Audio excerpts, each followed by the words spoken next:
Whenever you put an object onto the scales, you always need to tare the scales back to zero. In this case, a scale pan has been put onto the scales and then the flour is being weighed on this. Do not make the mistake of putting an object onto the scales and not tearing that, because you won't have the correct weight for your ingredients.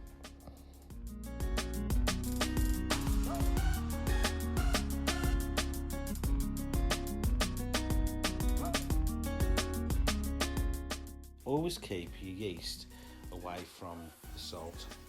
The salt can seriously damage the yeast or even kill the yeast when it comes into contact with it. Good practice would be to keep your yeast away from all the ingredients until you're ready to mix.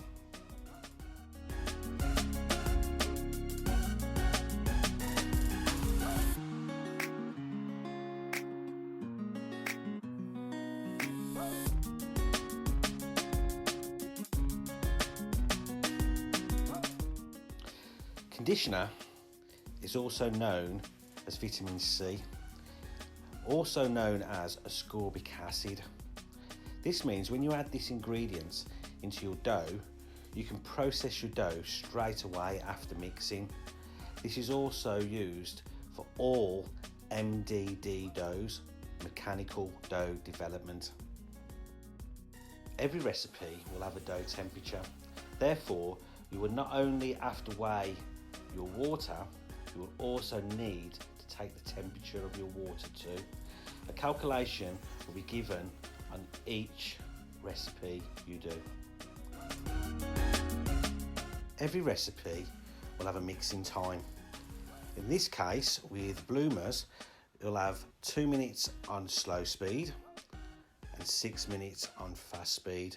This is on a spiral mixer. We also have planetary mixers.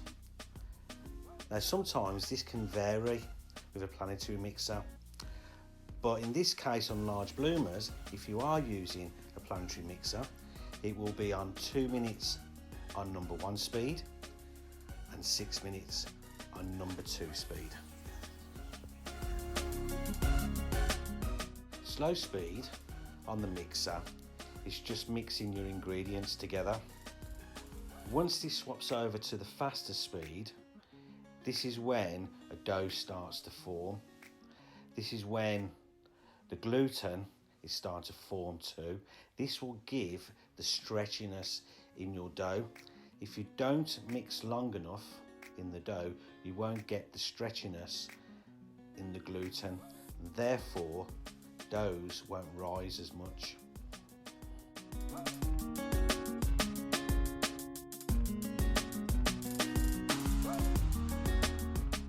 Waiting for the mixer to stop fully is a health and safety precaution. Always wait for that mixer to stop. Never ever put your hands inside the mixer when the spiral hook is moving.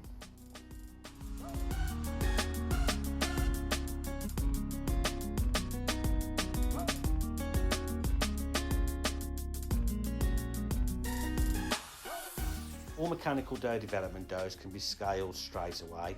In this case, we've got small and large loaves, 950, 960 for a large one, and 490 to 500 for a small. You'll then ball the dough up and place it back into a board and then rest for another 5 or 10 minutes. This will just relax the gluten a little bit because it's quite elastic at the moment.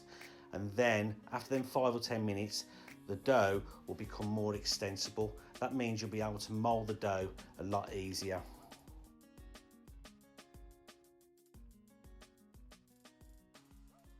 This procedure of balling up the dough and resting is also known as the first proof.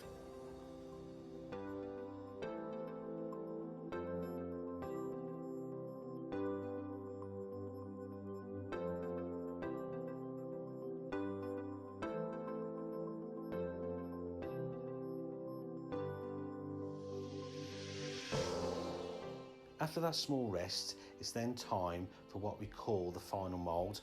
This will be pressing out the dough, folding in the dough and rolling up the dough to the shape and size that you require.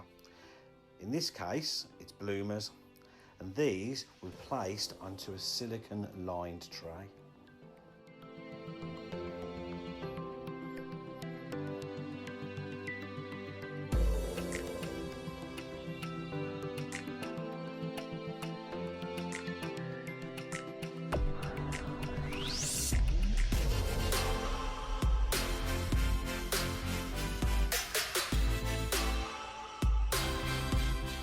We can also use machines to mould our dough. We have machines that are called final moulders. We also have machines called bun divider moulders. In your assessments, you'll be expected to use a mixture of hand moulding and machine moulding.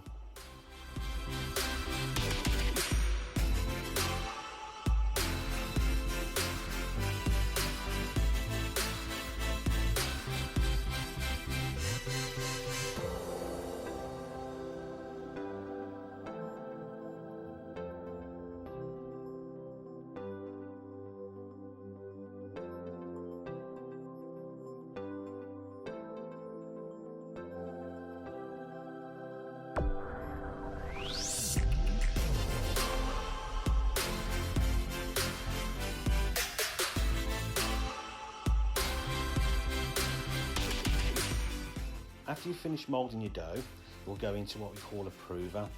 This will have a temperature and also a humidity setting. After proving, we cut the dough. There'll be a number of cuts on your bloomers. The more cuts, more flavour in the crust when it bakes.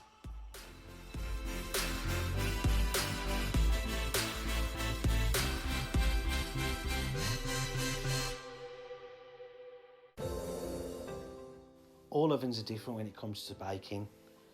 You need to make sure that you've got the right temperature and the right time for your bread.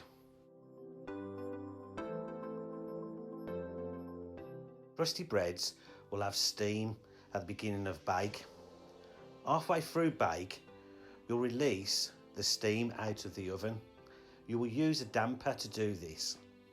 This will then release any excess steam that is left in the oven and help with the crust.